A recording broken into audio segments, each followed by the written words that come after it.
What's up, everybody? My name's Chance, and today we're hopping into the brand new weekend event, Standard Treasure. Now in this event, we're going to be gaining a treasure token at each of our upkeeps, as well as our opponent will be. So, my idea for this event was to go with something that could hit very hard, very quickly, and very cheap. So, all that being said, I would like to go ahead and remind everybody, if you enjoyed the video, please be sure to leave a like down below, as it does help each and every video. Leave a comment if you have any suggestions on this video, future videos, or past videos, and subscribe if you're new here and you want more content or you want to support the channel in a free way. Now, on into what we are actually playing here today. We have 2 copies of Healer's Hawk, 4 copies of 10th Street Dodger, 4 copies of Ginger Brute, and 3 copies of Azorius Knight-Arbiter. Now, if you want to, you can cut some copies of Azorius Knight-Arbiter, as it is a little bit more costly, and throw in some more Healer's Hawk if you want it lower to the ground, and then lower some mana as well. And you should be sitting pretty. Honestly, you don't need a whole lot of mana for this deck. If you wanted to cut a few more and just leave it as is and add in some more Healer's Hawk, that'd probably be perfectly fine as well. Anyways, those are going to be our creatures, and all these creatures, minus Healer's Hawk, have a way of avoiding being blocked, right? 10th Street Dodger can't be blocked except by creatures with Defender, and Ginger Brute can't be blocked except by creatures with Haste. From there, we're going to throw on things such as All That Glitters, Staggering Insight, and Hydra's Growth to make our creatures really big and unblockable, right? Because they just have that innate ability. Then we're going to use things such as Karametra's Blessing, Starlit Mantle, and Negate to protect them. And Setessan Champion just helps us draw alongside the Staggering Insight. So all these cards are going to come together to draw us a whole bunch of cards, deal a whole bunch of unblockable damage, and ultimately win us the game fairly quickly. All that being said and out of the way, we are going to go and hop right into our matches. Avon, going to be our first foe. Didn't we face this guy the other day, or was that AVON? Not quite sure. A lot of ways to defend ourselves here, or defend our creature rather. We'll go ahead and rush in this Ginger Brute. And we do have the mana for Karametra's Blessing. Now, it doesn't make it hexproof and indestructible, but it will still give it a +2/+2 bonus if they go to shock it or something along those lines. We'll have to see though. Ooh, white mana. Maybe Selesnya enchantments? It is indeed going to be Selesnya enchantments. Okay. Maybe I can draw into a good enchantment myself here. Setessan Champion, well, that's, you know, that's good as well. So we will auto-pay here. And if nothing else, we can always play the Starlit Mantle. Now, I'm going to save that 1 bit of mana there for the Karametra's Blessing, just in case. Again, it doesn't make our creatures hexproof or give them indestructible quite yet, but can still protect them if they're going to take lethal damage. We'll have to see. They could have a Banishing Light here and just completely get rid of our Setessan Champion. It would hurt, but not going to be the end of the world. If we can just untap with some lands, we'll have enough for her. That's really odd. That's, okay. So, let's see. We can Karametras to save whoever the Transcendent decides to attack here. It will be the Setessan, and we will go ahead and buff the Setessan. That's right, I have a little trick up my sleeve as well. And we still have another Karametra's over here. We don't have any more mana for it, but we do have it, so. And a Setessan Training coming down on Transcendent Envoy. So they're actually playing standard Selesnya enchantments. You know, this is the thing that kind of annoys me about events. People just take regular standard decks and play them. And they're like, yeah, it's the same thing. And I'm like, no, play something different, play something new, you know? Alrighty, so we have the mana for the Starlit, and we have the mana for Karametra's. If I play Starlit here, we can keep the mana for Karametra's and draw a card. I think I will go ahead and play Starlit. Mostly for the card draw and the counter. Breeding Pool, ugh. It's not really what I wanted, but that's okay. We'll get in for the 4 damage and take our opponent down to 13. And we do still have mana for Karametra's Blessing, so that's fantastic. And we are still dealing more damage than their Transcendent Envoy, so that is a bonus as well. Another Transcendent Envoy. Oh, cute. That's cute. Alseed. What an annoying card. That's okay though. Our Ginger Brute can still get through fairly unscathed. Another land. Come on, game. I'm gonna need something besides lands here, if you don't mind. If you do not mind. So we'll go ahead and proc the Ginger Brute and proc the 10th Street here. And we're gonna swing in with everything. That's the way I like it. No defense from our opponent. Cool, cool, cool. They will gain 1 life back thanks to the Alseid, but we have mana to defend our creature. We have creatures that can get in unblockably. Now if we can just get something like an All That Glitters or really anything besides a land, would be ideal.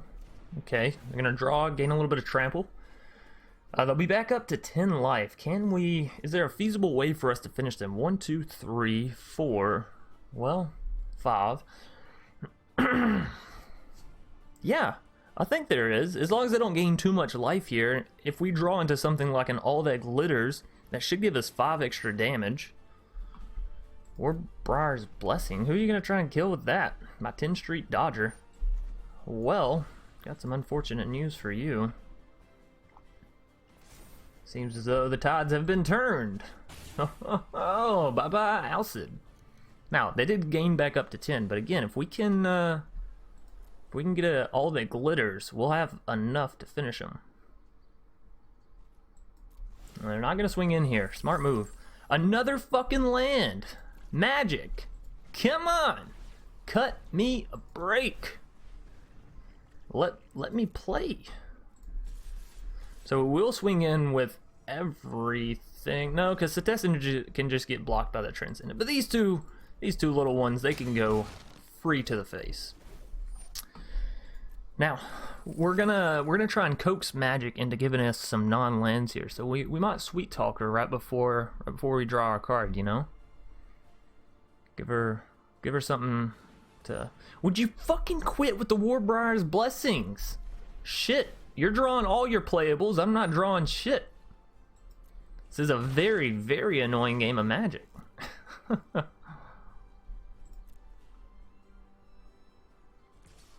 they're going to swing in with the 1-2. Hit them with the 1-2. Now, if I can hit a enchantment, please. Just no land. For fuck's sake, no land. Thank you. Now, it's not over the top fantastic, you know? It's not going to win us the game outright right now, but it is something that we can continuously get in damage with, and this turns their timer down to 3 turns instead of the what, 8 turns if we would have only had 1 Ginger Brute. So, and remember, if we can just hit one single All That Glitters, we'll be fun. We'll be so fucking good. Unfortunately, we just keep hitting lands. Maybe I should honestly drop the lands a little bit more. This deck is so low to the ground, you know, and you get so many treasure tokens. Do you even need this many? No, I never need 6 lands on the board, ever, with this deck. So, tip to y'all. Ooh. Yes. Tip to y'all. Maybe remove some of the lands. Staggering Insight. Oh, this is it. Ladies and gentlemen, boys and girls. Yeah, Yvonne, get out of here. You may have had better draws, but in the end, it doesn't even matter. To quote Linkin Park there. So, a bit of a rough game 1. We did get a bit flooded. But yeah, like I said, I would totally, highly recommend maybe even cutting 3 or 4 lands. Honestly, we really got flooded there. Now, I'm not going to change my deck because you got to have faith in it, and you can't. And what is this? What is this black screen? There we go. Okay, so you got to have faith and all that good stuff. We're going to go and hop into a game 2.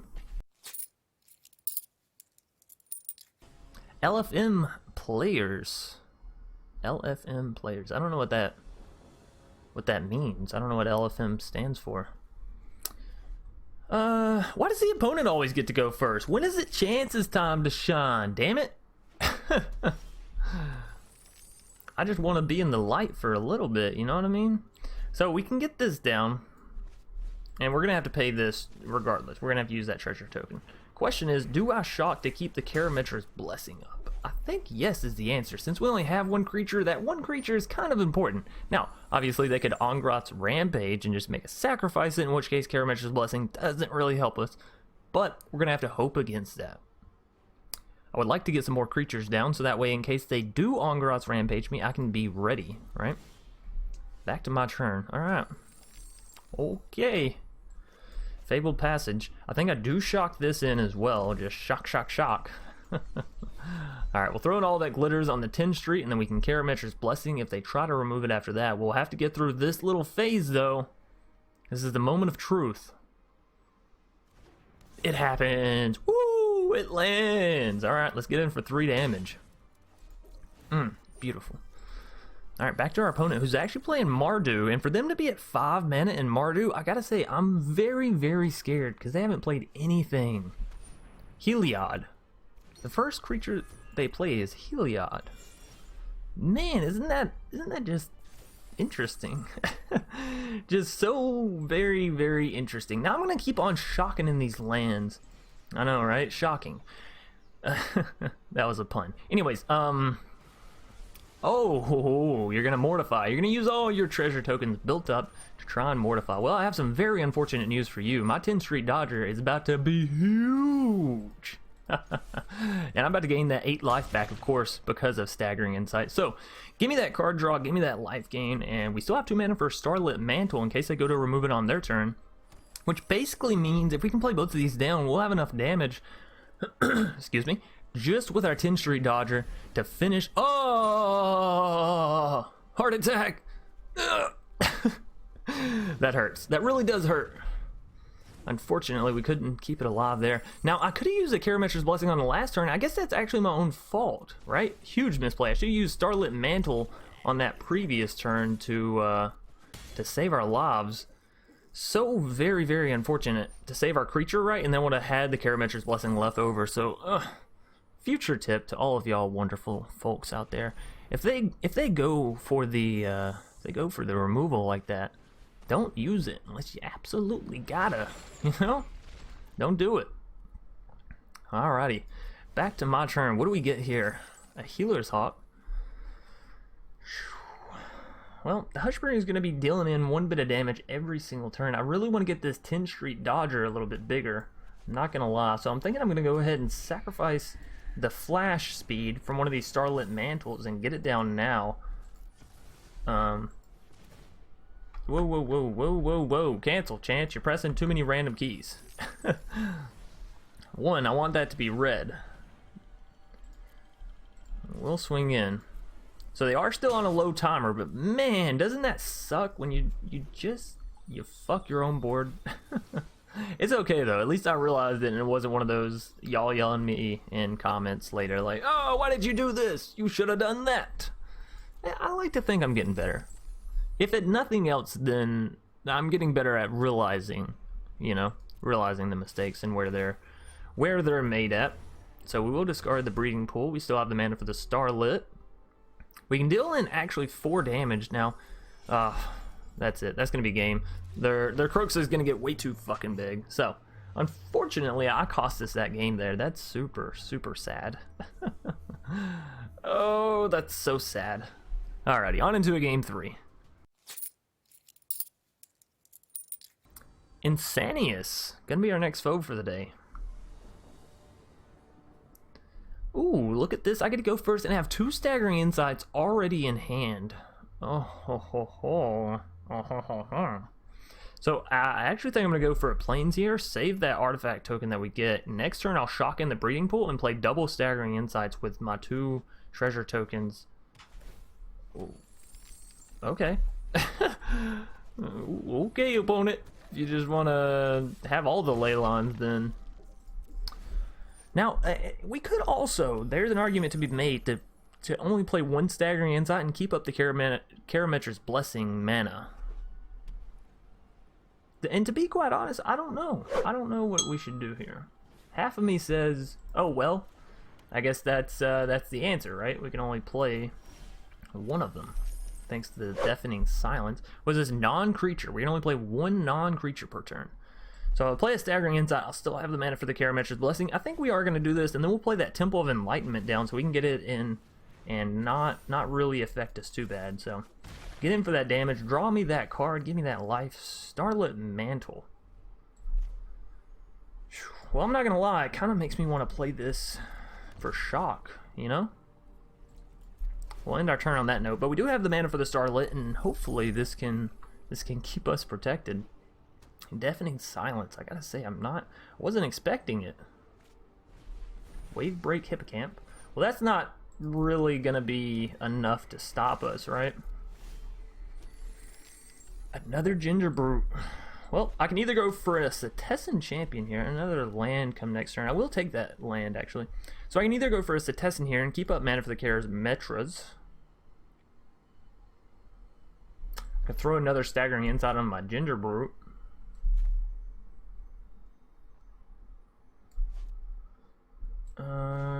If I do this, pay one there. Still have mana for Karametras. I think this is fine. I do want to get Setessan down, don't get me wrong.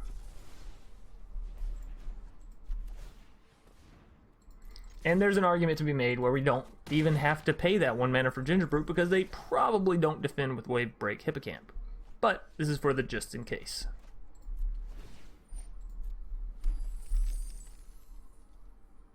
Alright, so next turn will be up to 5. That's a Setessan plus a Starlit.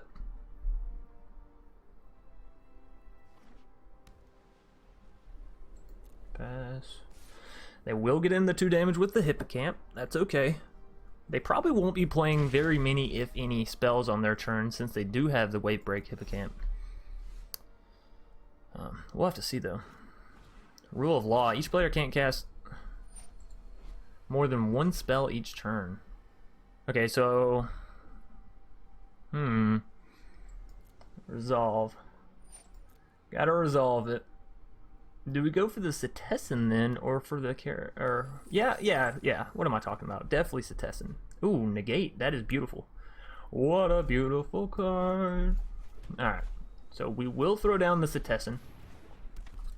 We will get in with the Ginger Brute. We will draw 2 more cards, gain 3 more life. And ooh, all that glitters. And another Karametra's Blessing? I don't mind if I do. I don't mind if I do. So if they go for the board wipe, we have the Negate, right? If they go for the targeted removal, we have the Starlit.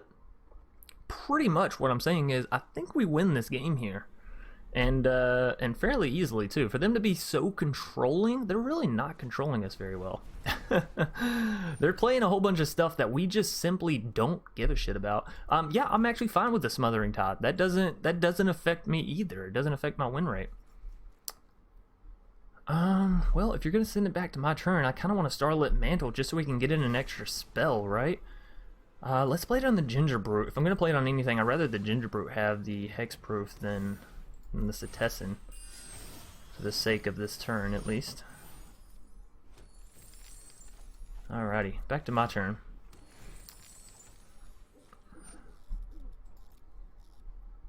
Decline. I'm not paying your outrageous cost of stuff, man. I will get this all that glitters on the Ginger Brute, and yeah, are y'all ready? Y'all ready for some awesomeness? Some awesome sauceness? Why would you play your Leylon though? I don't understand that. Why would that be the last spell you cast of the game? Oh well, it doesn't make any sense. But our Ginger Brute is an 11/11. It is perfect mana. We can pay the 1 because it's not technically playing a spell. We can auto pay that. I didn't really mean to, but whatever. And then we say good game to our opponent as we swing in with a big, unblockable 11/11 life gaining card drawing Ginger Brute badass. I gotta say that was fun. That was really fun. Now, I think I am going to go ahead and call it for today's video. I do have work today, and I'm sort of running a little bit late. As y'all can already see, it's already past 11, and the video isn't up, which means that I'm behind schedule. I'm super behind schedule, actually. So, thanks everybody for watching. Hope y'all enjoyed. If you did, please be sure to leave a like down below, and remember to subscribe if you're new here. It's a great way to get an update, as well as support the channel for free. So, all that being said, I'm going to get out of here. Y'all have a great day, night, afternoon, whatever it is, wherever you may be. I'll see you either later tonight or tomorrow. Peace.